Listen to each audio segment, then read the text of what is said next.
Hello, internet friends. Welcome back once again, and thank you all so much for joining me here today.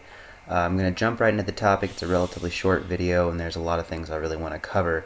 So the idea today that we're getting into is potentially going to be motivating for some of you that are going through some tough times, and it might actually feel a little bit daunting or disappointing to some of you who are actually experiencing one of those high moments, and it's a concept about failure.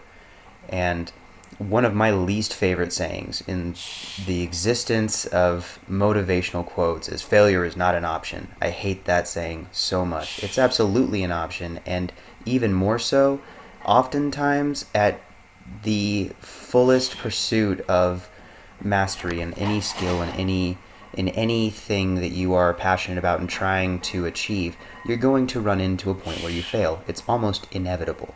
There are very few people in the world who will never experience failure. So, is failure an option? Yes. It's the most readily available, the most common outcome. 99% of people that are pursuing something will fail at that thing. The real option is what you do after that failure. That's where your decisions come in. We can't control our emotional responses to certain situations. It's impossible. If something makes you upset and everyone tells you to stop being upset about it, that's an impossible thing to do. We don't have control. At least no one that I've ever met or heard of has actual control about how they feel in a certain circumstance or over their emotions. Where that control comes in is in your response to it, in the way that you react to it, and in the way that you express yourself after those situations. And where's this coming from? It's something that I went through this week. I had gotten myself worked up so much about all these testing things, and I got so nervous because of some of the issues that I was having with my shoulder that wouldn't go away. I was trying to control all these variables because I was becoming afraid of the anticipation of failure. And what ended up happening at the end of this deadlift workout, you're going to see it, I failed to reach my goal. I had an idea in my mind of what I wanted to do. I had it very clearly in there, and I failed to accomplish that. And I was really upset. It really messed with my mind initially. It messed with my mind leading up to it. I was not able to focus and perform as well because sort of the same idea that I talked about in my last video about leaning into the pressure.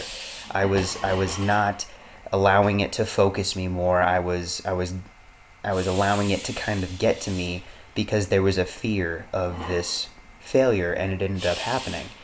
And you're going to see me get pretty upset here in a minute, and I apologize for that, the outburst you're going to see.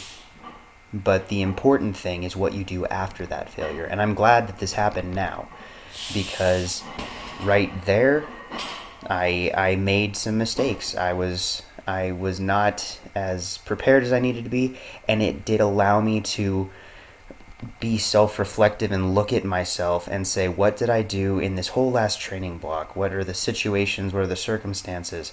And not to make excuses for myself, because that doesn't help you get better, but to see the things that you have control over, can improve, can work on, and use those as motivation towards future pursuits.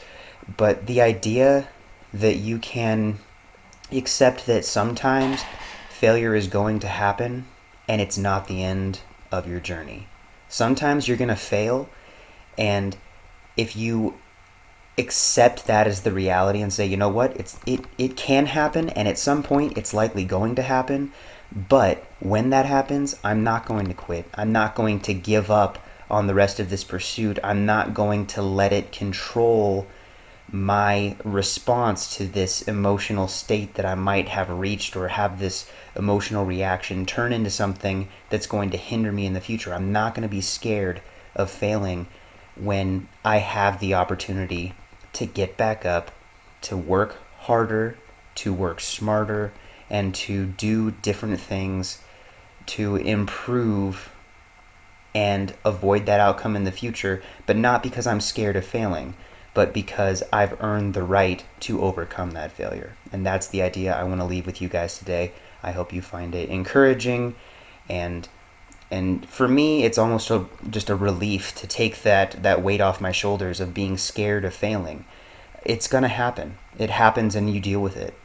And the way that you deal with it, the option that you choose after failure is the one that's the most important. That's the thing that you're going to carry with you. And that is what is going to leave your impact on the people that you encounter and those who are sharing in your journey. Because I know that there are a lot of us who share this together. So thank you guys for joining me today. I will talk to you very soon. Have a great one.